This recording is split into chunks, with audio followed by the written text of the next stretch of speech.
Hi, my name is Greg Nellis, and what I'm going to talk about in this seminar is just a basic introduction to the program EES.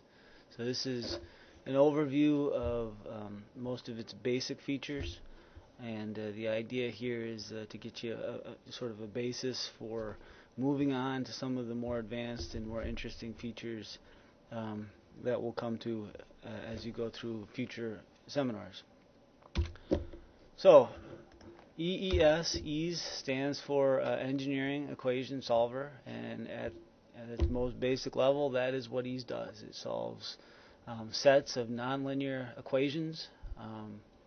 You can solve actually relatively large sets of equations that are fairly complicated, and EES has a relatively sophisticated technique for doing that. One thing to keep in mind as we learn about EES is that EES does solve equations and not assignments, and that's it's a subtle thing, but yet very important. Most computer programs utilize assignments. If you're doing MATLAB or Fortran or C or something like that, you're probably used to using assignments. And in an assignment, you're assigning a value to a variable, and therefore everything to the right of the assignment statement, which is typically an equal sign, has to already have a value. All the variables to the right of an equal sign in MATLAB need to have a value already assigned to them. Equations are not like that. An equation is just a relationship between unknown variables. Things to the right or the left of the equal sign may not have a predetermined value. In order to solve the equations, it's simply necessary that you have an equal number of equations and unknowns, and that's what EES does. Is it solves sets of equations. It uses an iterative technique that starts from an initial set of guess values, and we'll talk about this in a little while, but that's at its core, it solves equations. Let's do an example just to get started. This is a real simple example. Here I've got a set of, you can see here, 3 equations in 3 unknowns. Right? The 3 equations are shown here, and the 3 unknowns are x, y, and z. This is a nonlinear set of equations. You can tell because there's an x squared term right here. This is an equation set that is not directly solvable using most programming languages. Right? If I were to solve this equation set in MATLAB, I'd either have to do some algebra or come up with my own iterative solution technique. If I did enough algebra for these 3 equations, I could make one equation in one unknown, and I've done that right here. Right, this is one equation in the unknown x. It turns out to be a second order polynomial, and therefore it has 2 solutions. The 2 solutions for x are 2.702 and minus 3.702. So we can solve these equations using EES. Whenever I'm using EES to solve equations, I'll enter the equations into the equations window. So let's move to EES.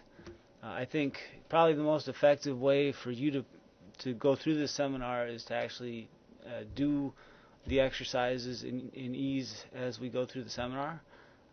So I'm going to do that here. I'm going to enter those 3 equations in EES. When you start up EES, the first window that you encounter will be the equations window, and this is a text editor. This is actually where you will enter the equations that are to be solved. So the 3 equations we have are x plus y equals 3.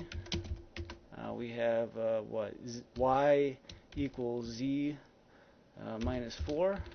Let's put some spaces in there. And then the last equation is z equals x squared minus 3. So those are 3 equations in 3 unknowns. A few notes about entering equations in EES here. One is that it's typical to enter 1 equation per line, as I've done here. You don't actually have to do that. If I want to put more than 1 equation on a line, that's fine. I have to separate those equations with a semicolon. So I could have put a semicolon between these equations like I'm doing here and put them all on one line, and that's fine. You can actually break an equation between 2 lines, which you will want to do occasionally if you have a very long equation, and you do that with the ampersand. So if I want to take this equation, this top one, and break it right here, I have to put an ampersand, and then I can put the rest of the equation on the next line. What else? Ease is not case sensitive. So unlike, for example, MATLAB, lowercase x and uppercase x are the same variable in ease. In other words, that equation set that I'm showing right here is identical to the one that we just had. The other thing to remember is that variable names have to start with a letter. So I can have x, y, and z. I can have x1, y1, and z1. I can't have 1x. That is not a legal variable name. Because ease is solving a set of equations rather than using a set of assignment statements, it doesn't matter what order I enter these equations in. This is the first equation now. I can cut that and put it down here and make it the last equation, and ease really doesn't care. In fact, ease will reorder the equations before it solves them in a way that makes the solution most efficient. It also doesn't matter, of course, then what's on the right-hand side and the left-hand side of an equation. I could take this last equation here and make it x plus y minus 3 equals 0, and that's perfectly fine. Before ease attempts to solve this set of equations, it will check and, to the best of its ability, try to make sure that you have a complete set of equations. In other words, here it will make sure that there are an equal number of equations and unknowns, and then, provided that there are, it will attempt a solution. To get ease to solve the equations in the equations window, you need to go to the calculate menu and select solve right here, or alternatively you'll just hit F2. Right, that's the shortcut key. So if I hit solve, you'll get a splash screen showing that the calculations have been completed, and if I hit continue, ease will take me on to the solutions window, and this is where the solution to the equation is stored. Right, and you can see that ease didn't in fact identify one of the two solutions to that set of equations. In this case, it identified the solution corresponding to x equals 2.702. You'll notice it didn't identify both of them, and it was, it gravitated towards one of the solutions rather than the other solution. Again, if I tried to, let's say, add one more equation here without any more unknowns, maybe x equals 4. And I try to solve that, ease is going to count and say, you don't have a complete equation set. Alternatively, if I take one of these equations away, so let's just delete this one temporarily, and I try to solve that, it'll say, there's only two equations and three variables. So it does, try to make sure that there's a complete set of equations before it goes ahead and solves them. So it's worth asking the question then, why did ease find one of the solutions and not the other, right? If you remember, the original set of equations had two solutions, x equals 2.702 and also x equals minus 3.702, and ease only identified one of them. If we go back to ease here and select solve from the calculate menu, here's the solution that ease found. It's x equals 2.702.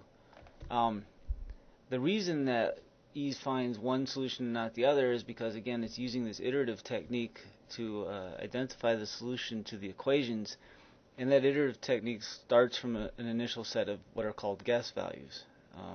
And depending on what the guess values are for each of the variables, it could find different solutions to the equations.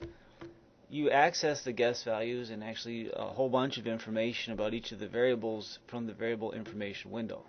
So if I go under options, the first selection here is variable info, and that brings up the variable information window, which is shown here. You can see that in the variable information window, you have a list right here of all the variables that are involved in your ease code. So in this case, we have 3 variables, and they're all listed here. Next to each variable are a bunch of information that you can manipulate, and the very first thing that you can adjust for each variable are the guess values. So that's right here. By default, the guess value for every variable is 1. In a lot of cases, that's a reasonably good guess value. In some cases, it's a really bad guess value. But the reason that E's found x equals 2.702 is that 1 is fairly close to x equals 2.702. If I want to find the other solution, I would probably put a guess value that's closer to minus 3.702. So let's say minus 3. And if I hit OK and then solve this again, sure enough, x is identified, a different solution to this set of equations. There's some other things that you can change in the variable information window. So variable information window, you can see I can set a range for every variable. Right now the range is from minus infinity to infinity, but if I wanted to only identify solutions for which x was negative, I could put an upper bound here of 0, and that would guarantee that either E's wouldn't find a solution, or if it did find a solution, it would only be a negative solution. The other thing that can be set here are how the solution is displayed in the solutions window. So that's what these settings right here are. By default, they're formatted automatically. That's what this A means. But I could go in here and change it to fixed decimal or exponential, other options as well. If I want, for example, to make this fixed decimal with, let's say, 9 significant figures, that's how I would do that. And then this last column here changes it from normal to underline or bold or boxed or so forth. I could make it boxed. And if I hit OK and now solve, you can see that the format for the variable x has changed according to how I specified it in the variable information window. Let's talk about comments and preferences. Whenever you write an E's code, or really any computer program, you are going to want to annotate it to make it more readable. And you do this with comments. Comments are pieces of information that you insert into the code that don't actually affect the solution. They just basically document what's going on. In E's, you add comments using either the double quotes here or curly brackets. If we go back to this E's code, if I want to add a comment to this line, I can use double quotes. Let's say this is comment 1, or I can use here curly brackets. This is comment 2. And if I hit solve, then you can see, first of all, the comments are shown in different color, and second of all, they didn't affect the solution at all. One thing that you'll use comments for an awful lot in any computer program is to temporarily remove lines of code. You'll do this if you're running parametric studies. You'll do this if you're trying to debug a program.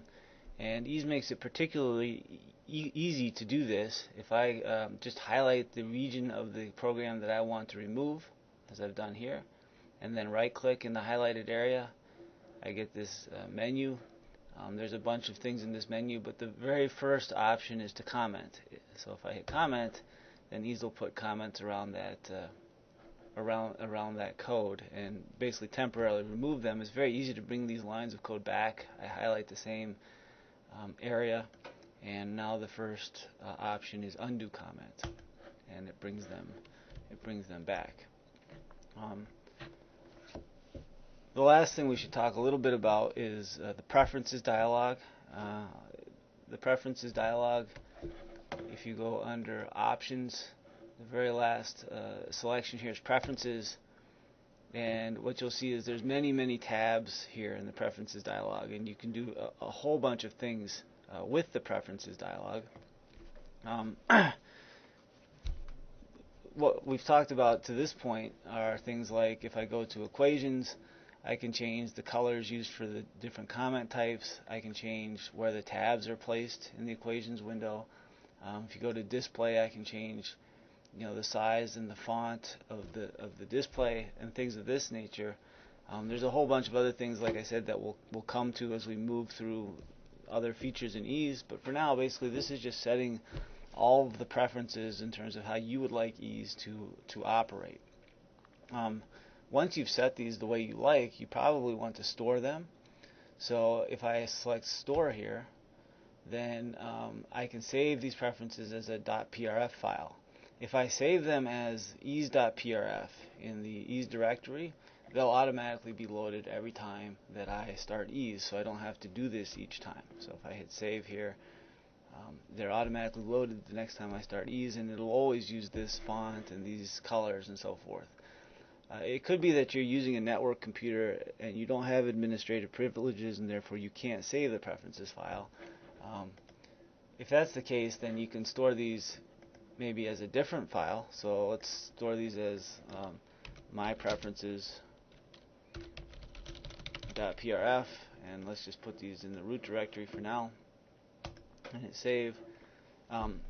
Those preferences won't automatically be loaded each time you start ease, and so what you'll need to do in order to load those preferences is use a $include directive. So right at the top here of my ease file, I'll put $include, and then following that I'll put the file that I want to include. And there's many different files that I can include. In this case, I want to include the file mypreferences.prf. So now every time I open this ease file, it will automatically load those preferences and use them to set up everything that's specified in those preferences. And that's really handy, like I said, if you're using a different computer, every time you sit down, so you can't save the preferences to the hard drive of this computer. So far we've talked about the equations window, which is where you enter your equations, the solution window, which is where the solution is displayed, the variable information window, which is where you manipulate and look at the information associated with each variable. The next window we need to talk about is the formatted equations window.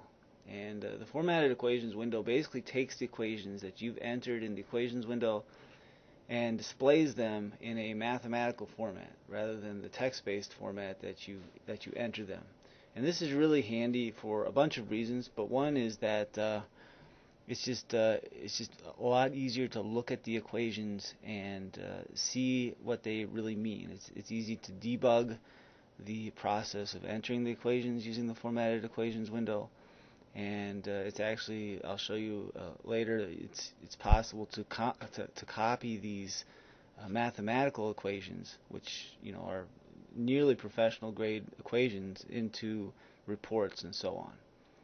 So let's take this equation as an example. This is an equation that is it would be a little bit complicated. It is a little bit complicated to enter this in a text-based editor. It's got a bunch of divisors and so forth. This is that equation entered in ease. You can see, it's long and it's complicated, and frankly, it's very difficult for me to look at this line of code and get this equation out of it. So the formatted equations window you access here from the windows. Right underneath the equations window is the formatted equations window. And you can see all that ease has done is take these equations, and to the best of its ability, it has placed them into mathematical format. And clearly, this equation right here is much more readable than this equation up here. It's much easier for me to see where maybe I've made a mistake entering the equation by looking at this one than it is by looking at that one. A couple other things to notice here is again, ease has done its best to make this a more mathematical, nice-looking equation. For example, the underscore D has become a subscript D. The line followed by the plus has become a superscript plus. The underscore bar becomes a bar right here, and so forth. There's a bunch of options like that. I guess the other thing is Greek symbols become Greek symbols. So, for example, if I write sigma equals 1, sigma is a Greek symbol. If I solve that and then go to the formatted equations window, you'll notice right here, ease has turned that sigma into the Greek sigma. If we look at, there's a table in the textbook that accompanies the seminar that explains every one of these formatting options. So overbars and hats and dots and double dots and so forth. And it shows here how you enter those in the equations window and the result over here in the formatted equations window.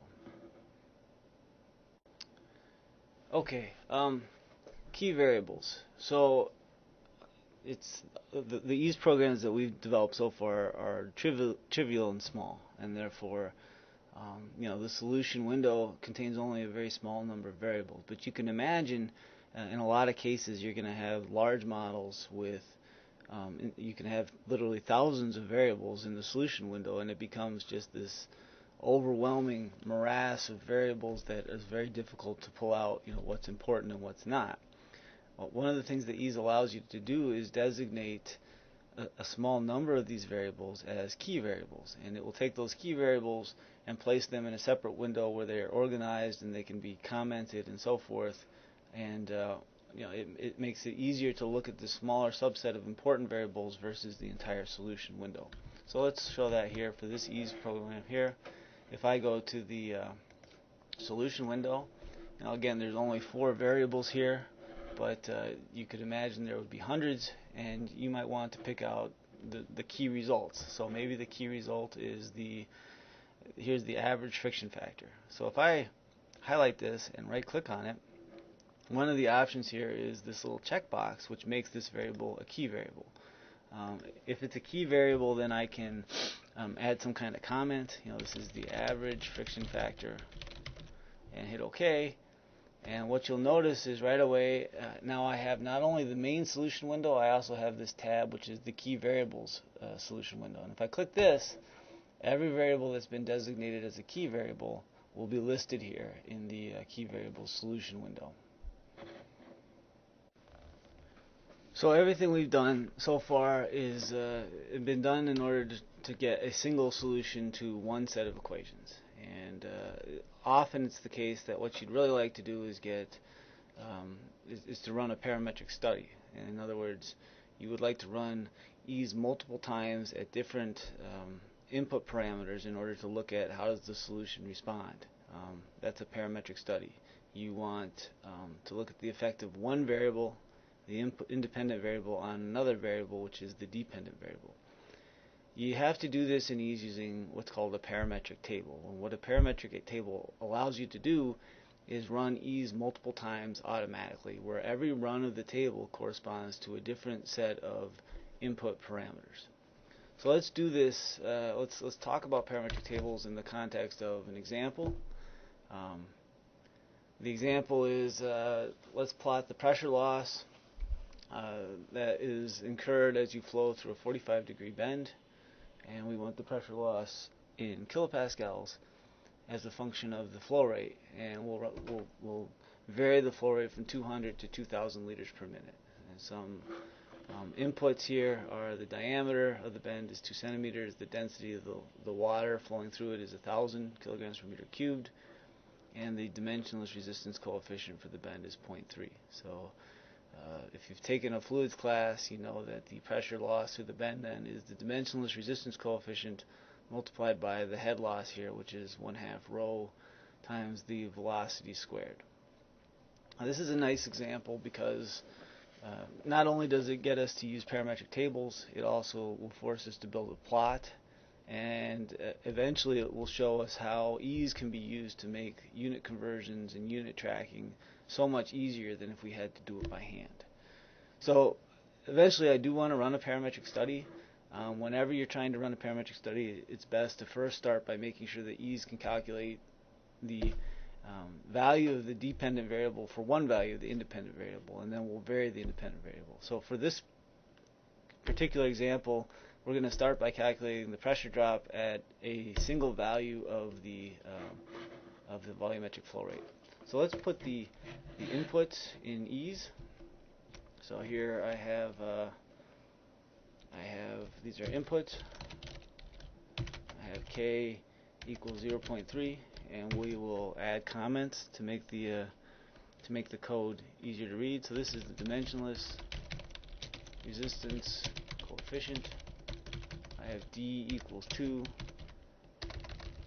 and this is the diameter, and again this is in centimeters. We have to keep track of units ourselves, at least initially. I have V dot equals, well, for now we'll just set a value of V dot, eventually we'll vary it, so maybe 100. This is the volumetric flow rate, and and it's in liters per minute. And then finally, what else? The density is 1,000. So this is the density in kilograms per meter cubed. So those are my inputs, and whenever I'm running an EES code, it's always a good idea to solve it often. So here's my inputs. The EES code should be able to solve, and it just will catch little tiny typos that I make if I solve as I go. Entered in EES now, and the next step is to calculate the pressure loss. To get the pressure loss, of course, I need the velocity, and to get the velocity, I need the cross-sectional area. So let's start with the cross-sectional area. The cross-sectional area of the pipe is simply pi times the diameter squared over 4. So I can enter this equation in EES. AC equals pi times the diameter squared divided by 4. This is the cross-sectional area. And I'm keeping track of my own units for this problem. And again, soon I'll show you how I can use EES to do this for me. But for now, I have to realize that the diameter is in centimeters, so the cross-sectional area, as I've calculated it here, is in centimeters squared. Something to notice in this equation right here is pi followed by the pound sign. Anytime you have a variable followed by the pound sign, what that indicates is that it's a built-in constant in EES, and pi is one of many built-in constants in EES. This saves me from having to define pi myself.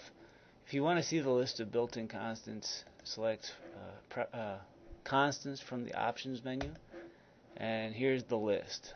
And there's many of these. If I want, for example, Planck's constant, that's h pound.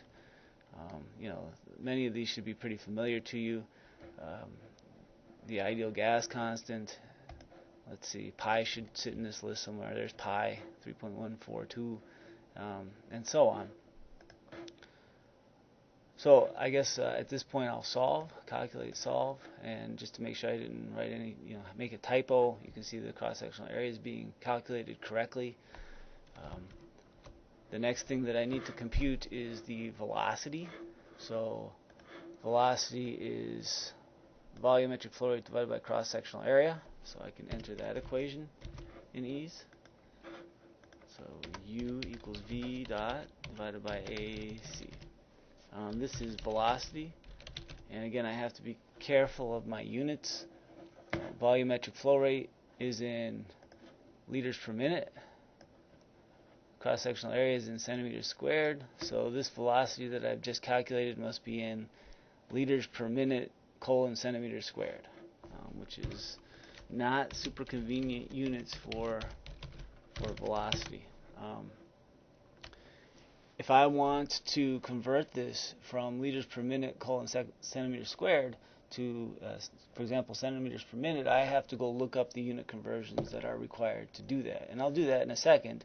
One thing I do want to point out here before we move on is the use of the hyphen here in this unit designation. So right here you can see this hyphen. This is how EES deals with unit designations, and all that hyphen means is multiplication on one side of the divisor. So you should read this liters per minute centimeters squared as liters on the top, and then minute times centimeters squared on the bottom. Right? You should read it exactly as it looks. Oh, I gotta hit escape. Exactly as it looks right here. Right? This is liters per minute centimeters squared. And again, this is how EES will deal with units throughout, and not only on the bottom but also on the top. So for example, if I had, I don't know, Newton meters per kilogram, that would be Newton hyphen meter and then slash kilogram. Okay, I want to convert from liters per minute centimeters squared to centimeters per minute, and that requires that I go look up the conversion factor between liters and centimeters cubed, which is 1,000. So basically I have to multiply this equation by 1,000. So I'll do that. So multiply by 1,000, and that means that I've just calculated the velocity in centimeters per minute. And again, I should probably solve and make sure that everything's being calculated correctly. Okay, so now I have velocity. The last thing I want to do then is calculate the pressure loss. The pressure loss is K times rho u squared over 2. So let's enter that equation here. dP equals K times rho times u squared divided by 2. And this is the pressure loss. And again, keeping track of units, K is dimensionless, rho has units of kilogram per meter cubed, and U has units of centimeters per minute. So this pressure loss must be what? Kilograms colon centimeters squared per meters cubed minute squared. So this is a very odd set of units to use for pressure loss. In fact, what I'd like is probably pressure loss in something like kilopascals or psi or something meaningful. And again, that requires that I go look up a bunch of unit conversions. So if I want to go from kilogram centimeter squared per meter cubed minute squared to kilopascal, I have to look up all these different unit conversions and do the unit converting myself. And that's what I've done here. Basically, it means I have to divide by 1,000 times 100 squared times 60 squared. So let's do that. So divide by 1,000 times 100 squared times 60 squared. And if I solve, what I find is that my pressure loss is 4.22 kilopascals. So we now have an EES code that can calculate the dependent variable, which is the pressure loss, at one value of the independent variable, which is the volumetric flow rate. And what I want to do next is run a parametric study where I vary the independent variable. So I have to create a parametric table in order to do that. Let's go back to the EES code here. If I want to create a table, create a parametric table under tables, I select new parametric table, and I get this new parametric table dialog. And what you'll see here is that on the left side window, I have here a list of all of the variables that are present in my EES solution. And I need to decide which of these variables I want to include in my parametric table. So I want to include at least the independent variable, so at least the volumetric flow rate. So I will highlight that and select add, and it will come over here to be included in the table. And also whatever dependent variables I'm interested in, which would be at least the pressure drop. So let's highlight that and select add. So when I hit OK now, what's going to happen is a parametric table will be generated, as shown here. And the parametric table has a column for each of the variables that I set, and then a bunch of runs corresponding to each of the solutions that I will ultimately get. I can add more runs and I can add more variables. That's pretty easy. If I go under tables here, if I want to add runs, I just insert a run and hit OK. Now I have, if you'll notice here, 11 runs instead of 10. If I want to get rid of a run, let's just delete one. Now I'm back to 10 runs. And if I want to add a variable, let's say I've decided I'm also interested in the velocity as well as the pressure loss. That's easy. Just hit insert variables. So it brings up that same dialog, and I can now select U and add it and hit OK. And now there's another column corresponding to U. If I want to get rid of that, so just remove it, and that goes away. So how does a parametric table work? Well, if I go to this parametric table, I can actually set values in each row basically as I wish. So I can go to this parametric table and set 200, 300, 400, 500, etc. for each one of these runs. And what EES will do then is when I hit solve table, it will try to solve each run starting from run 1 and going to run 10. When it hits run 1, for example, it's going to look at the values that have been set in that run, and it'll actually then take those values and specify them in the equations window. So, for example, if I hit solve table right now and I get to run 1, EES will look across here and say, okay, the value of the variable v dot should be set to 200. So it'll actually pick this up and do the equivalent of coming to the equation window and writing v dot equals 100. It will solve this set of equations, and then it will record the result in the parametric table. So whatever value for dp that results, it'll put it right here. And then it'll go to run 2, and it'll say, okay, now the value of the volumetric flow rate is 300, so I'll come in here and type 300 and solve the set of equations, and continue all the way down from run 1 to run 10.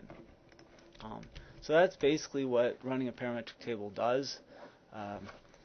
Of course, it's inconvenient for me to, if I go back to this parametric table, set these manually. I could have 100 runs in here. I don't want to set these one at a time. Typically what you'll do is use the alter values command. So if I right click on this column, one of the options is alter values, and that brings up this dialog, and I can do things like I can clear all the values, get rid of them all. I can set them in a logical way. So the most typical way is you want to set them to go from 200, for example, to 2000 using a linear spacing. So if I hit OK, you'll notice that I'm just using equal increments between runs. There's other options here.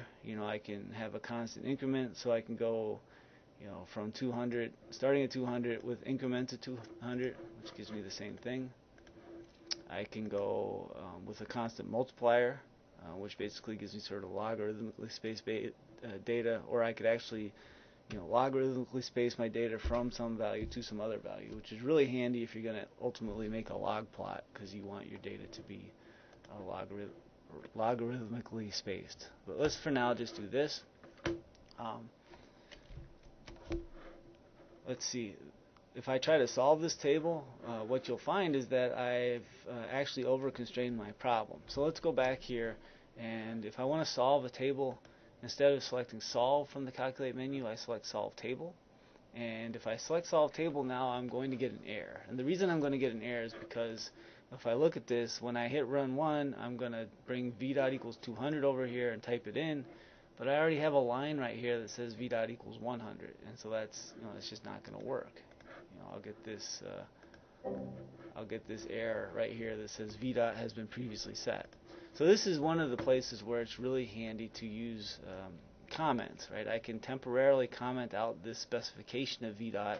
I just highlight it, I right click on it, and I select comment, and now I'm not over constraining my problem. When I hit calculate solve table, EES happily solves the table, and you'll notice right here is the value of the pressure drop for each one of these values of the volumetric flow rate. Let's look at a couple of the options in this solve table dialog. So when I select solve table, here's the solve table dialog. There's some things you should be aware of. First of all, you can specify what runs in the table you want to solve. You don't have to solve the entire table. Also, there's some checkboxes down here. One is update guess values. So we talked about what guess values are. When you're solving a table, typically what you want to do is after you've solved run 1 and you have a solution, you'd like to use that solution as the guess values for the next solution, because if you're incrementally moving the independent variable, the guess values are probably much closer, the actual solution is much closer to these guess values, to this solution, than it is to 1, for example. And so that's a typical thing you'll do, is just update the guess values as you move down the table. You can check this box if you'd like the table to stop solving if you encounter an error in any run. Sometimes what you'd like to do is, if you encounter an error, you'd like to skip that run and move on and try to solve the rest of the table. We haven't talked about unit checking yet. We will here in a few minutes. And then this last button is if you'd like to solve from the last run to the first run, which occasionally is useful. So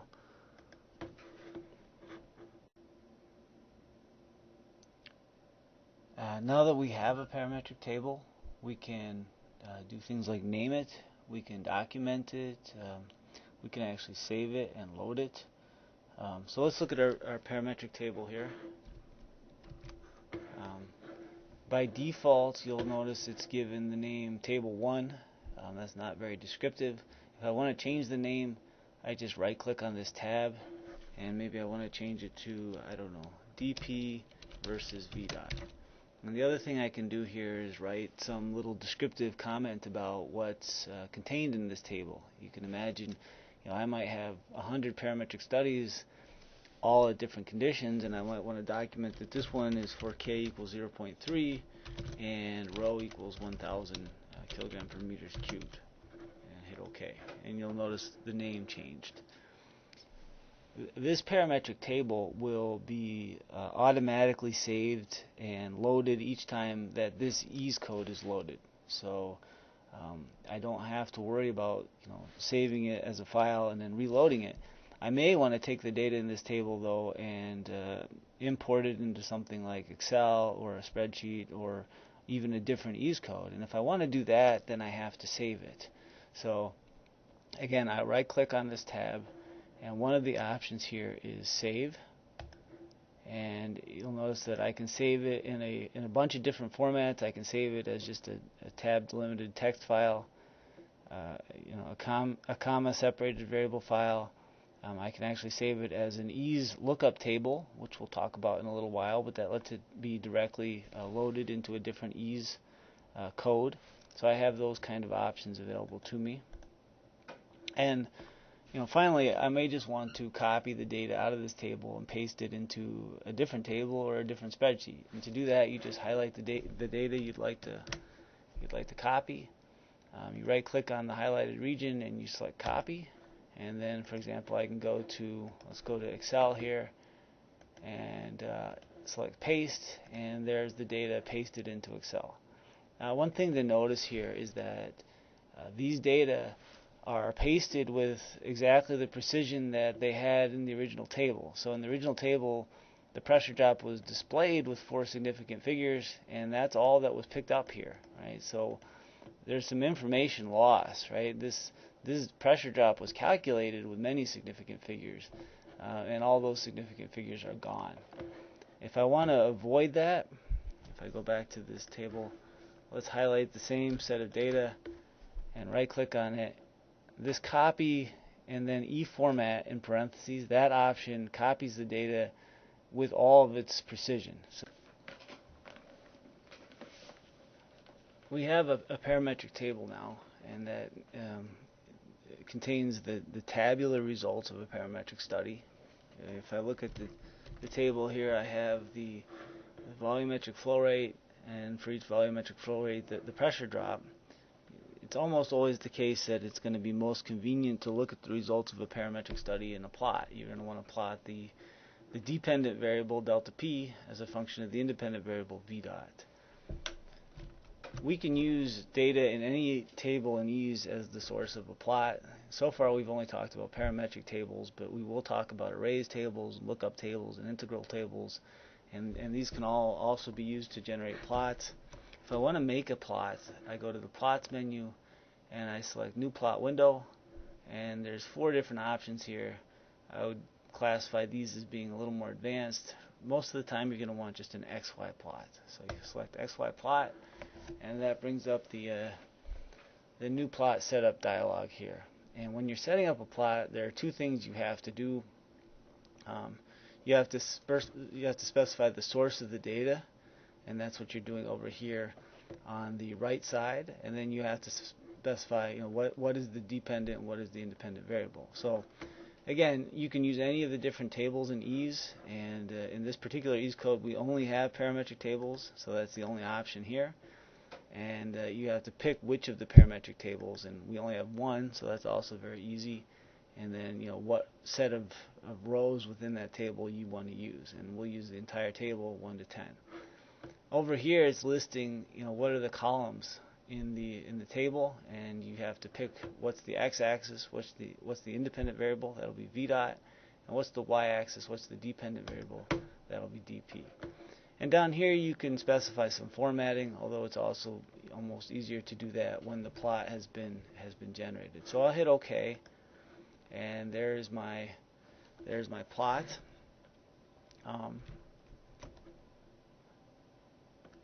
There's a whole bunch of things that you can do to format your plot to make it look better.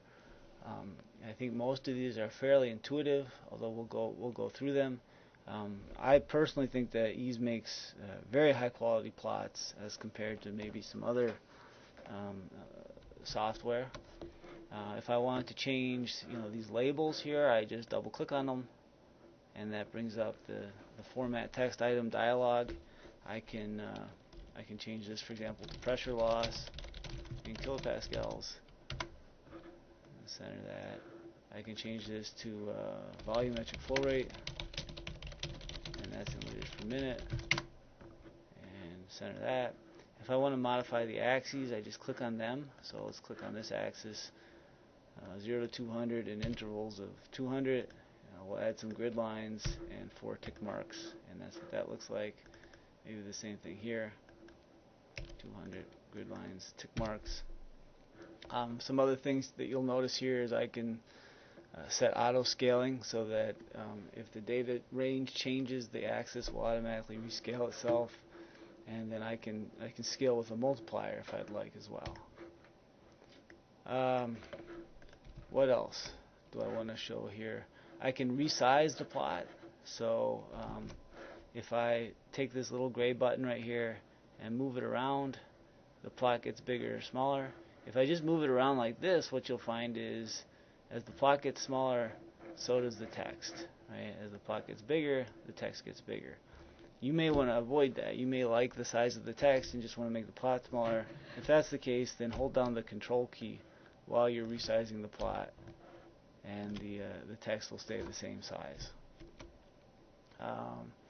If you click on the plot itself, you can modify the plot. So let's click on the plot, and what you'll get here is a list of all of the data series that are shown. In this case, there's only one, and I can modify how they're shown. So what are the plot options? I can change it from a skinny line to a thick line, change the color, add symbols.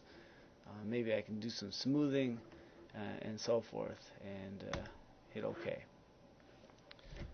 In a lot of cases, I'm going to want to overlay multiple plots onto one plot, and so if I do that, oops, that's not good. To do that, what I need to do is use the overlay plot option. So, for example, this is the pressure loss for a dimensionless resistance coefficient of 0.3. Maybe I'd also like to see what it looks like if the dimensionless resistance coefficient is 0.4. So I change that to 0.4. I will solve the table again. So now these are the results with 0.4, and if I want to put these results on that same plot, I go here in the plots menu, and instead of picking new plot window, I select overlay plot. And again, I have to pick the source of the data, and I hit OK, and there's the result with K equals 0.4. Automatic update. That's actually a very useful feature. If I go back to this plot and I double click on it, you can see one of the options here is automatic update. And what this means is that if I select automatic update and the data in the table used to generate the plot changes, the plot itself will adjust to match the new set of data. And that's really handy. It's really handy if you're messing around with parameters and you want to see what the solution looks like.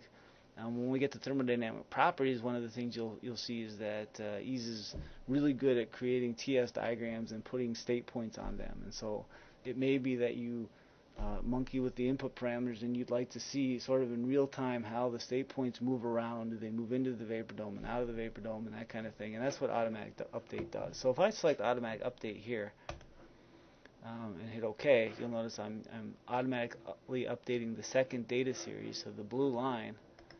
And I go back here and I hit, 0.5 and run the table again. And I go back to the plot, so you'll notice that this line has shifted upwards to match a dimensionless resistance coefficient of 0.5 versus 0.4. Error bars. Let's go back here. If I double click on this, one of the options here is to add some error bars. I can add X error bars and Y error bars. When we talk about uncertainty propagation, you'll see eventually how the error bars can actually be linked to the fundamental uncertainty of the measured quantities propagated through all the calculations, and EES can do that for you automatically. But for now, we can just specify error bars. So maybe I want to specify X error bars with an absolute value of 40. And you'll notice I could also specify a relative value, or I can even specify error bars according to results that are contained in the table. And maybe y-axis error bars I want also to be 40 or 80 or something like that. And there's my error bars. I have the option of making the error bars asymmetric. So if I click on this again, by default I have identical upper and lower values. If I deselect this, then I can choose the upper and the lower error bars separately. So maybe the upper is 80 and the lower is 20. And I get these asymmetric error bars now. Text items. I may want to add some text to annotate my graph. So, for example, so first of all, I click on the text toolbar here in the plot toolbar, ABC, and maybe I want to write k equals 0.3 and have that be associated with that line. And then this line here, this is k equals 0.5 right now, but it could be k equals whatever I've adjusted the dimensional resistance coefficient to be. So let's do this. K equals, and rather than writing 0.5, let's write an EES variable. So K equals 0. And this will automatically update according to whatever I have specified K to be. So right now K is equal to 0.5. That's kind of nice, right? Because it'll change if I change this back to 0.4 and run the table. And go look at this again, you'll see it's changed to 0.4, right? So it'll automatically update according to whatever K is set. Actually, even nicer, I can link this text to a point. So as the line moves around, these data points move around, this text item will move around with them. So down here at the bottom, you can see link text to data point. So let's link text to a data point in the second data series, and I don't know which point, maybe the fifth point. And you'll see there it is, it's linked to that fifth point. If I go back here and change it to k equals 0.55 and run the table and look at the plot, it's just moved right along with it, and it's updated its value to correspond to whatever the current value of k is.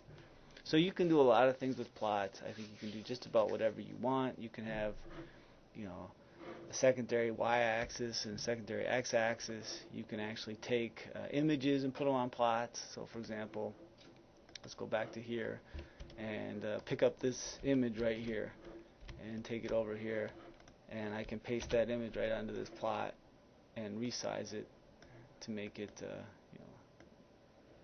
nice looking like that. Finally, I can make legends. I guess I should show you how to do that. If I wanted this to be in the form of a legend, I would just double click it, and one of the options here is legend symbol right here.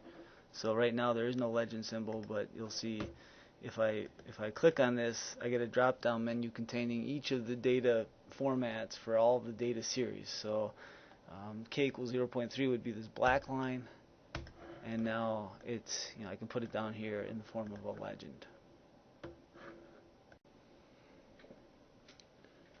Alright, let's talk about units. We did an entire example keeping track of our own units, and that required us to go look up a bunch of unit conversions, and we may have made an error in those unit conversions, and I guess we would never have known that.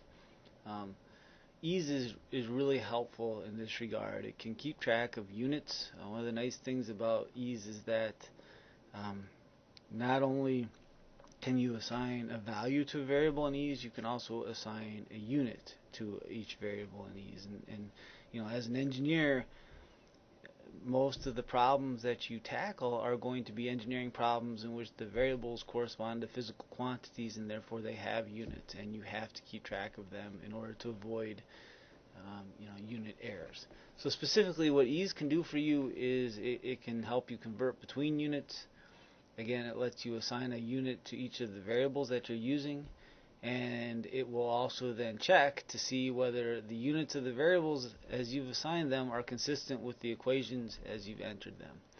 By default, EES will not adjust the units of the variables so that they are consistent with your equations. That's your job. All EES will do is flag for you potential errors as evidenced by unit mismatches.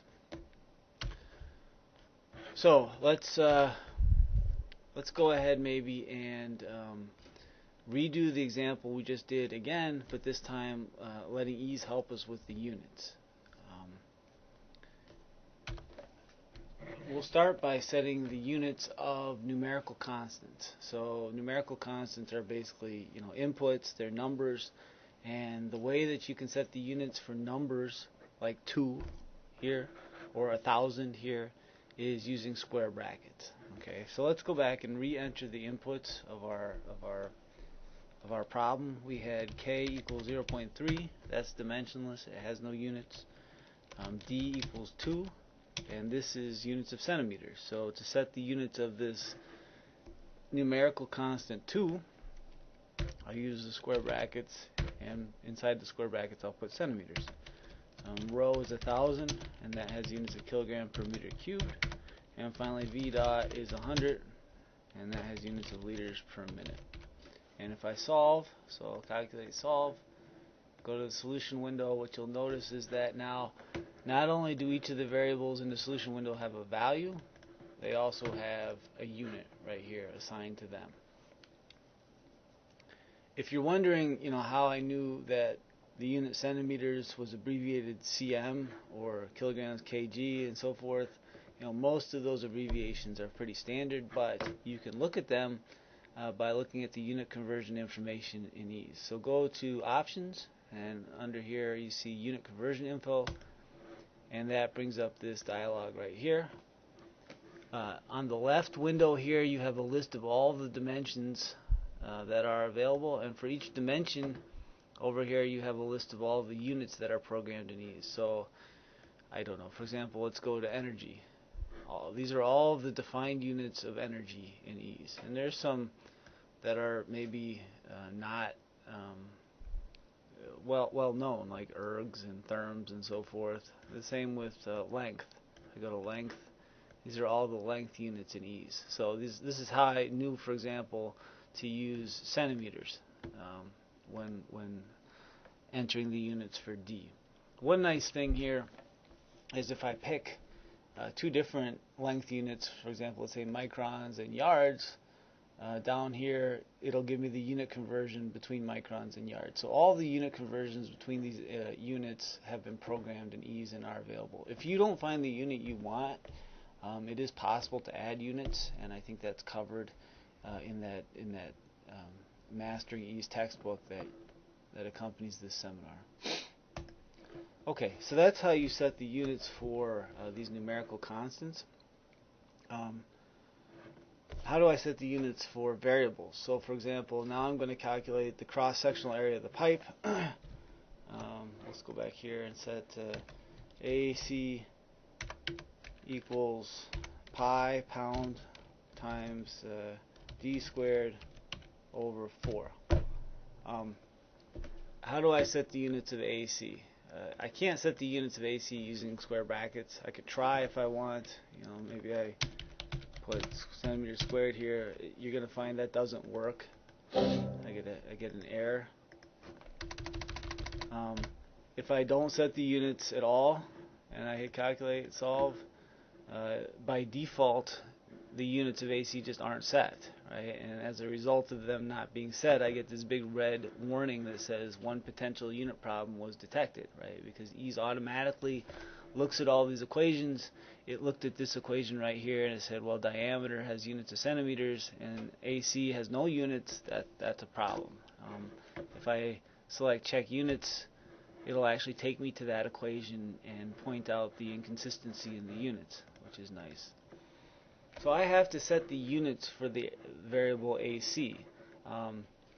There's two ways of doing that.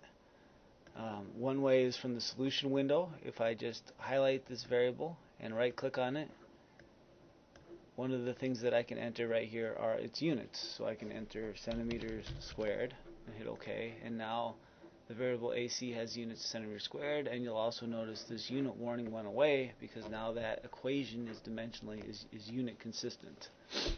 The other way I can set the units are if I go to that variable information window that we talked about before. Over here, in addition to the guess values and the range and the display, there's a column for units, and so each of the units for each of these variables has been specified here, and I can change it by clicking on it and changing it. You'll also notice that I can make these variables key variables and add a comment right here in the variable information window as well. So hit OK. I can also do one more thing, which I'm a little hesitant to talk about because I'm not sure it's the best way to do it. Let's go back here and get rid of this unit and hit OK. I can ask EES to try its best to identify the correct units based on the context of the equations. So to do that, I go to the Preferences dialog, and under Options, one of the options is Set Units Automatically when possible. So if I select that and hit OK, now if I try to solve this, you'll notice that EES has looked at this equation and said, well, the units that make that equation unit consistent are centimeters squared, so that's what I'll set. It's set them in purple, and it's giving me this little message here to warn me that it's set the units. I didn't set those units. My own opinion is that it's better not to check that and rather to set your own units and let EES check and make sure that there's no problems with them. Okay, so that's how you set the units of a variable. The other thing that EES can do for you that's really handy is it can convert between units. So, for example, I can convert from feet to inches, or I can convert between temperature scales. The function that you use to do these conversion is convert, and the function convert takes in two values. The first argument here is the unit you want to convert from, and the second is the unit that you want to convert to. And truly all the convert function does is it goes and gets the unit conversion factor that is required to go from unit 1 to unit 2. So let's do a quick example here. Maybe I'll start a new EES program. And I'll wait here a second. And let's just do that unit conversion we just talked about. Let's go from L equals 12 feet. I want to maybe have L be in inches, so I would multiply this by convert. And again, the first argument is the unit I want to go from. I want to go from feet. And the second is the unit I want to go to. I want to go to inches. And if I hit solve, then L is 144, right? Because there's 12 inches per foot. And what are the units of L? Well, I converted it to inches, so I set the units, it better be in inches. What's going on here is particularly clear if we look at it in the formatted equations window, right? It's 12 feet, and all this convert function did is give me back the fact that there's 12 inches in a foot. So when I multiply through here, I get 144 inches. So that's how you convert from between most units. And one thing EES will do is make sure that you haven't put inconsistent units in here. If I try to convert from feet to BTUs, it's going to give me an error and say that you can't convert between those two units. It has to be between two length units or pressure units or whatever. The other function that you'll use to convert between units is convert temp, and this is specifically for temperatures, right? Because temperatures, you can't just multiply by a factor. I can't multiply by some factor to go from degrees Fahrenheit to Kelvin. I have to multiply and add, and so that's what the convert temp function is for. The protocol for using the convert temp function is the temperature scale I want to convert from, the temperature scale I want to convert to, and then the actual temperature that's being converted. So, for example, maybe it's 70 degrees Fahrenheit in this room, and I would like to know what is that on the Kelvin temperature scale. So I would enter here T equals convert temp. I want to go from Fahrenheit to Kelvin, and the current temperature is 70 Fahrenheit. So when I hit solve, well, it's 294.3, and of course the units of this had better be Kelvin. You'll notice that EES checks if the conversion factors you're using and the units that you've set for the variables are consistent with one another. Okay, so let's finish up our example then. So I'll go back to here. The next thing that I want to do here is calculate the velocity, right? So let's see, U is equal to V dot divided by AC. And again, being careful of the units here, this is in liters per minute divided by centimeters squared. So if I want this in centimeters per minute, which is what I had done before, rather than having to go look up that conversion factor, I can just use the convert function. So I'll multiply this by, I want to convert from liters per minute centimeter squared. And again, notice the use of the hyphen here when I'm doing unit conversions. And I'll convert that to centimeters per minute. And I'll hit solve. And let's see, this has units of centimeters squared. This has units of centimeters per minute, and there's no unit problems detected. Again, this is maybe a lesson also in just proper use of EES, entering one equation at a time when possible, and as you enter equations, setting the units and making sure that no errors were made in that last equation. So the last thing I want to do here is calculate the pressure drop. That is K times rho times U squared over 2. And I want that pressure drop in kilopascals.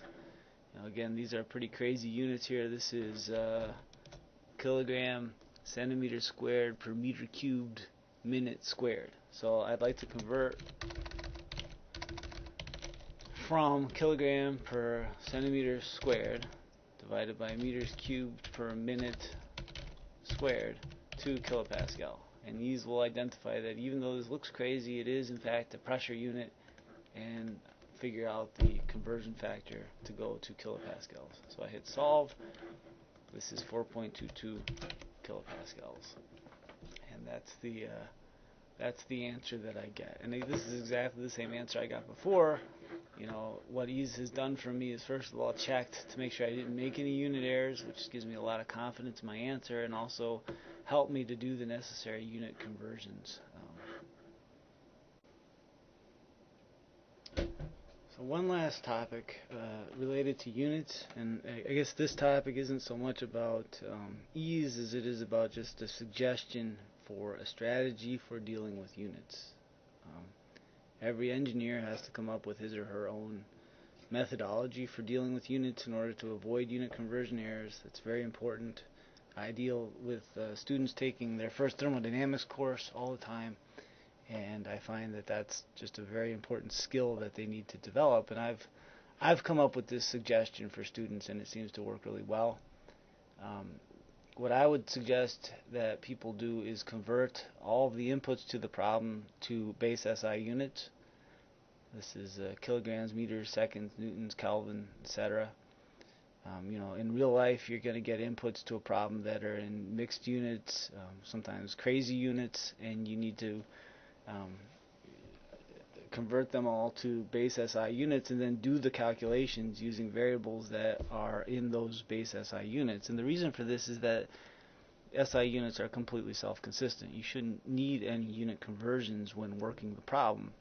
And what's nice about that is then when you do check the units, what you're doing is actually checking the dimensional consistency of your equations, which is almost a more powerful check. And then when you get done and you have your results all in base SI units, if you'd like them in other units that are appropriate, you can simply convert them to whatever makes the most sense. So if we do our example one more time, taking this approach, so So here's a new EES file. My inputs are going to be converted to base SI units. So K is 0.3. That's dimensionless. It has no units. D is 2 centimeters. Centimeters is not a base SI unit, so I need to convert it from centimeters to meters. What else? V dot is 100. This is liters per minute. I need to convert that from liters per minute to meters cubed per second. And finally, density is 1,000 kilograms per meter cubed, and that's already in base SI units. So I'll solve this now and set the units of each of these. This is in meters, and this is in meters cubed per second. And so I've completed step 1. I've taken the inputs and converted them to base SI units. Now I'll do the problem. All in base SI units. So the cross-sectional area is pi times d squared divided by 4.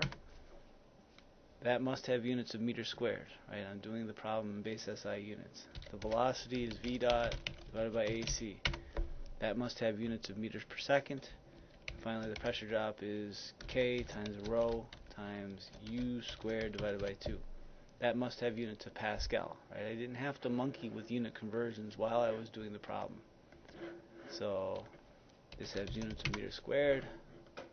This has units of Pascal. That's dimensionless. And this is meters per second. And there's no unit problems, right?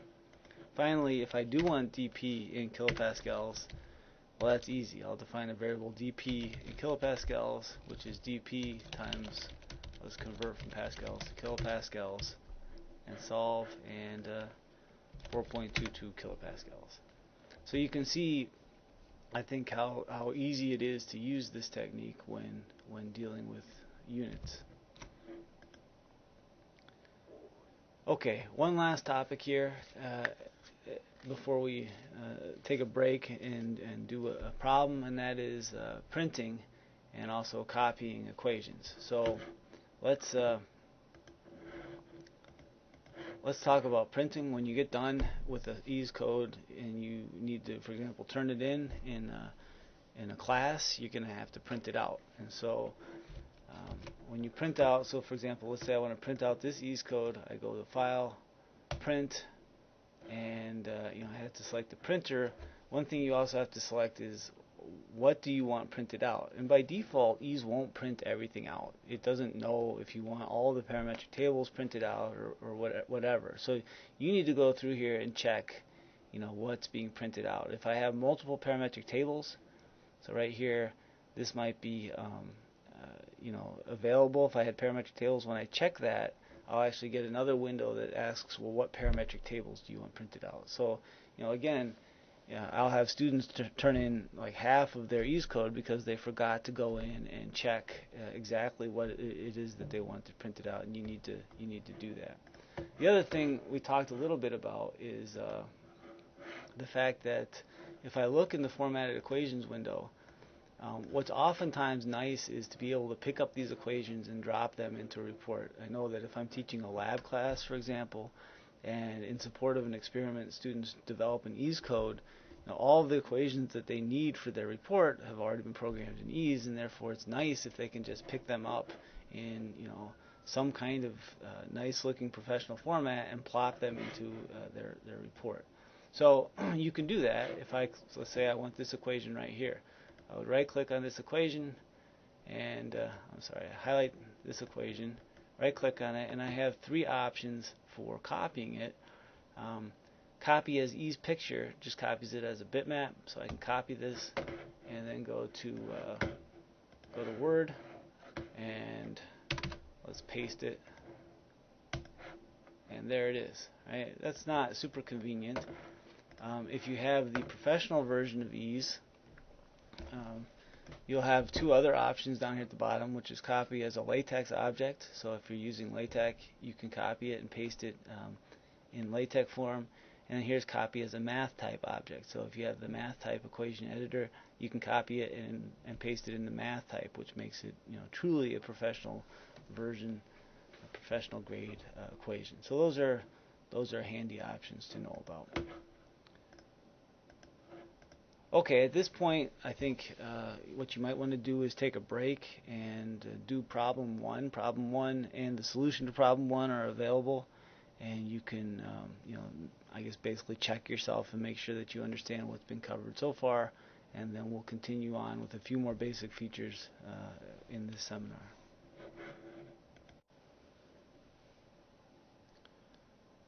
So let's start talking about arrays. What we've talked about so far are variables that can have one value. An array is a variable that can have multiple elements, so it's like a vector. Actually, we can have two-dimensional arrays, which would then be more like a matrix. These are really handy if you're doing things like numerical solutions, where you want each element in an array to represent a node. And actually, they're also really handy for things like thermodynamic problems, where maybe each element in an array is a state point in a cycle or something like that. The way that you create and access elements of an array is to use square brackets that follow the array name. So let's go to EES here. If I want a scalar, so T scalar is 100 Kelvin, right?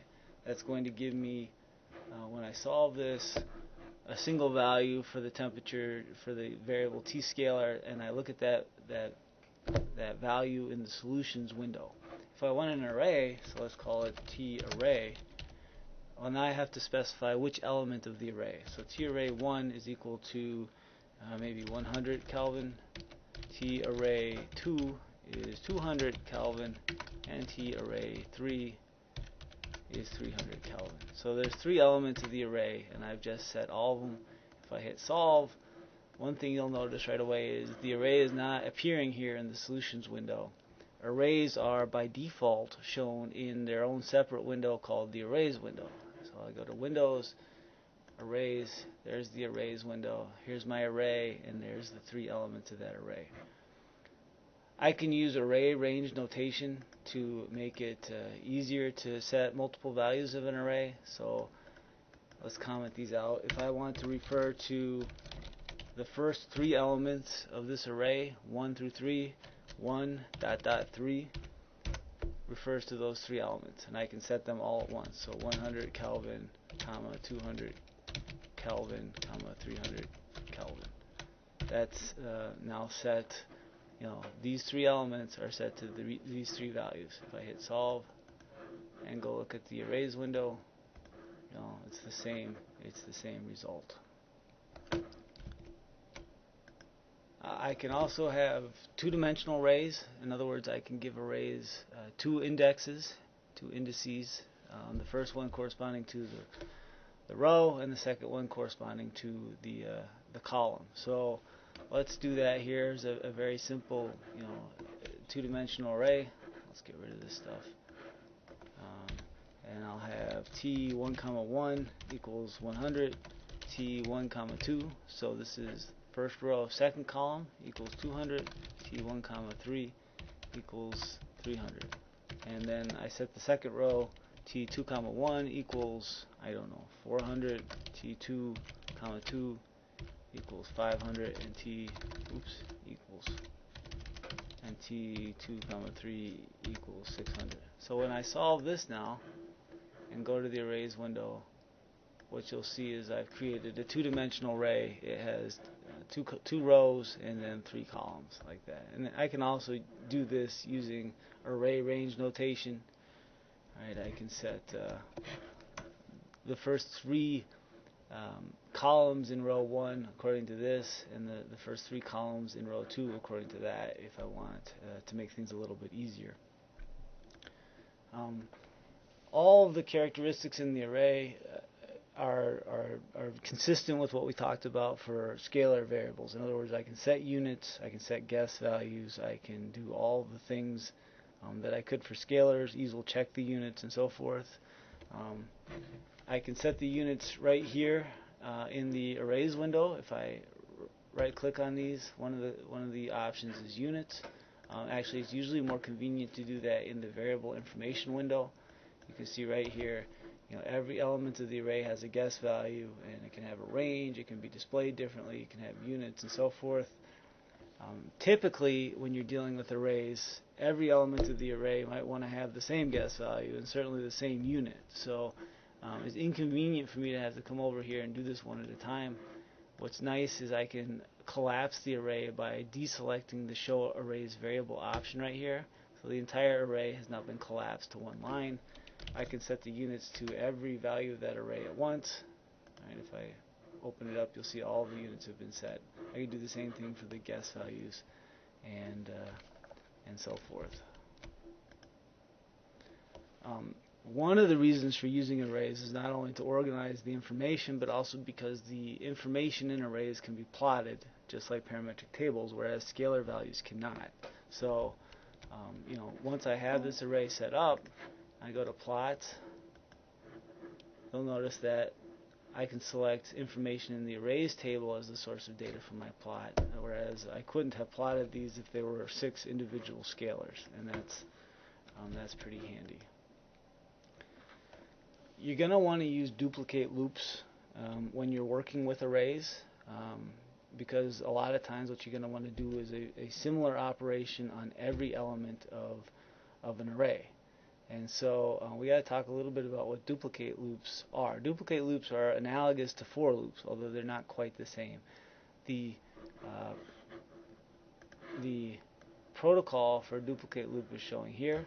I have an index, and I want that index to iterate from a start value to a stop value, right? And within this duplicate loop, so between the keyword duplicate and the keyword end, I can insert a bunch of equations right here that will be duplicated for every value of index. So if I, for example, put this duplicate loop here, EES will take this equation right here and it will write it for every value of I that occurs between 1 and 3. So this corresponds exactly to T1 equal 1, T2 equals 2, T3 equals 3. In fact, let's write that.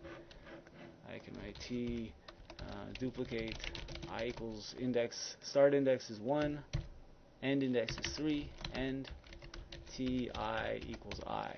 And when I hit solve, here's my array, 1, 2, 3.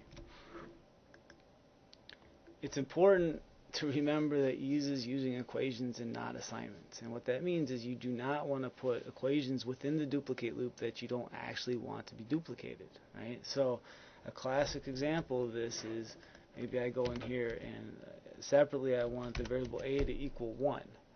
Well, if you just look at this, this would seem kind of silly, but fine, right? In most programming languages, what would happen here is I'd go through the first time and I'd set T1 equal 1 and I'd set equal 1. And then I'd go through the second time and I'd set T2 equal 2 and then I'd overwrite A and set it equal to 1 again. That's not what EES does, right? What EES does is actually duplicates the set of equations for each value of I. And so what this corresponds to is this group of equations right here. T1 equal 1, A equal 1. T2 equal 2, A equal 1. Well, you see the problem, right? Here I have 3 equations and 1 unknown, and that's a problem. That's not going to solve. If I go back to the EES program and try to solve this, it's going to say, no, you've already set A, you can't set it again. Again, EES uses equations and not assignments. Duplicate loops can be nested if you want to operate on a 2-dimensional array, for example. So here's a duplicate loop that has been nested. I can write n equals 3, duplicate I equals 1 comma n, and then within this duplicate loop I'll put another one, duplicate, I got to use a different index, j equals 1 comma n, and then I don't know, d I comma j might equal I times j, end. Alright, so this is going to go through each, I guess it's going to go through each row, and within each row it's going to set each column, and if I solve this I get this 3x3 2-dimensional array. So again, nesting duplicate loops obviously becomes important if you're doing 2-dimensional numerical problems or things like that. One thing you're going to want to know about is purging array variables. often the case, especially if you're doing numerical models, that you want to change the size of your arrays. Maybe you want to make it very large to do a grid sensitivity analysis, and then reduce it once you've decided how big the grid needs to be. And what you need to realize is that EES automatically remembers every variable that's ever been declared within the EES code, and it does that for very good reason, and that is that you'll often want to temporarily remove variables. You don't want EES to forget things like the units of the variables or the range or this kind of thing, and so it remembers that those variables exist. Well, if you've declared an array to be 10,000 by 10,000, and that's big and computationally intensive, and later you declare it to be 10 by 10, you don't want it to remember those other 10,000 times 10,000 variables that aren't of use anymore. So you need to know how to purge those variables. So for example, let's do 1,000 here, 100. Let's do 100 and hit calculate solve, and you'll notice it takes a little while to solve this equation. And if I go look at the arrays window, it's huge, much bigger than probably what I want. If I reduce this to 10 by 10 and hit solve, well, it solves much quicker. Let's do it one more time. It solves much quicker because it's a much smaller problem, but it remembers all of those other variables, and you maybe don't want it to. And the way you get rid of those variables is you do File, Save As, and you'll get a message saying there's 919 variables that are not currently being used. Do you want to purge them? And of course you would hit yes, and that would get rid of those variables. Okay. So we've talked about parametric tables and arrays so far as tables that you can have in EES. Again, parametric tables are a table where each run corresponds to a different solution of an EES equation set, whereas arrays are just actually variables with multiple elements that you might use to organize information in the equations window. A lookup table is a third type of table, and it basically provides a convenient method of dealing with a large table of data that you might want to have access to in your equations window. So this could be experimental data, this could be data or information that you're going to use as the basis of a curve fit, things of that nature. We need to talk a little bit about how to create a lookup table, and once we've created it, access the information in the table, and finally save the table. To make a lookup table, if I go to EES, so if I want a table, I would select new lookup table, and it'll ask for a title and a size, and it'll create the table. And of course, one way to create the table is just to go in here and manually enter data. That's fine. It's not the best way, probably. Another thing I could do is copy the data from some other application or spreadsheet and just paste it in there. Just like the parametric table, I can use the alter values command. So I can go in here and right click on this and select alter values, and maybe I want to go from 1 to 20. I can actually use equations to fill out columns, so that's a little bit like something you might do in Excel. I can, for example, maybe I want column 2 to be the sine of column 1, or column 1 squared, or something like that. That's easy to do. I right click on column 2 and select alter values, and rather than clearing or entering values, I want to enter an equation. So enter an equation, and this is saying then the values in column 2, which is indicated here by the number 2, are going to be equal to some equation. So if I wanted to refer to the value in column 1, I'd use the number 1. So maybe I want the value in column 1 squared, like that, and it'll fill that in. And then finally, a lot of times the data will be saved as a data file, and you could open the data file as a lookup table. To do that, rather than selecting new lookup table, you select open lookup table. And if I look here, I can either open an actual lookup table that was created in EES and saved as a lookup table. That's what this is. Or I can open text files and CSV files and data files and so forth as lookup files. Once I have the lookup table created, there's different ways to access it, but the most straightforward way is with the lookup command. The lookup command requires 3 arguments, the table name and then the row and the column.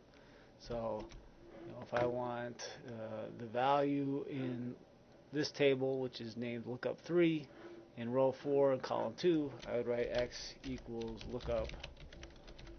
This is table 3, row 4, and column 2, like that. And hit solve.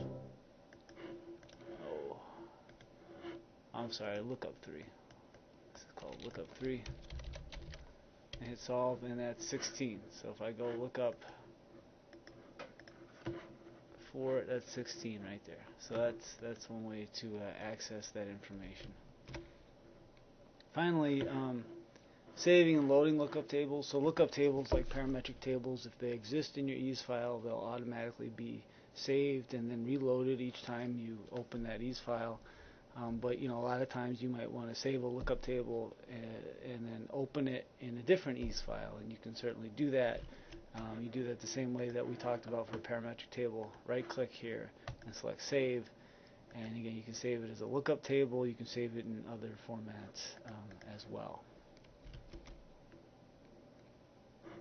One final thing that's often useful is another window, which is called the calculator window. The calculator window is a way of doing simple equations without having to run simple calculations without having to run the entire EES program, the entire equations window.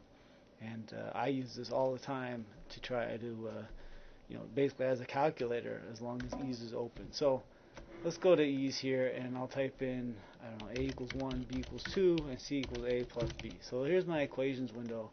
Very simple, right? 3 equations, 3 unknowns. If I go under Windows and select Calculator window, I get this calculator window right here that allows me to do simple calculations that access any of the variables in the equations window. And again, for this example, that's trivial, but you will find yourself working on EES programs that are large and occasionally don't work the way you want them to work. And so it's convenient to have this calculator that sits over to the side and lets you access those variables and do calculations. If I want to evaluate an expression, I just use the question mark. So, for example, question mark A should bring up, well, A is 1, right? Question mark A divided by B is 0.5, right? I can do that kind of thing. I can actually define a new variable. Maybe I want to define D equals A divided by B. What is D? Okay. And finally, I can use the % sign to access previous results. So maybe if I want D, which is the previous result, plus A, that's 1.5. So that's how the calculator window works. And again, you'll find that to be most useful when you have large programs and you want to do calculations that don't require running the entire program. Okay, at this point, again, I think this is really the end of this seminar, and it's appropriate for you to do problem 2, which can be found on the website, and then also the solution can be found. And again, it's just a way of double checking that you've comprehended the material correctly. In terms of additional topics and seminars you might want to check out, I've listed a few here. There's many more, but sort of in terms of according to your interests, things you're probably going to want to look at. Of course, thermodynamic properties for sure is something EES is good at. Curve fitting and interpolation. You're going to want to know how to write functions and procedures if you do anything of any complexity at all. Convergence and debugging is very useful in terms of using EES more smoothly and more efficiently. EES has a number of optimization techniques built into it that make design studies very convenient. There's some numerical integration algorithms that are programmed in EES. We talked a little bit about the fact that EES has uncertainty propagation in it. And then finally, just like thermodynamic properties and those functions make doing thermodynamic problems very easy using EES, there's a heat transfer library in EES that makes doing heat transfer problems much more convenient than would otherwise be the case. So I hope you enjoyed the seminar, and I hope you check out some of these additional seminars as well.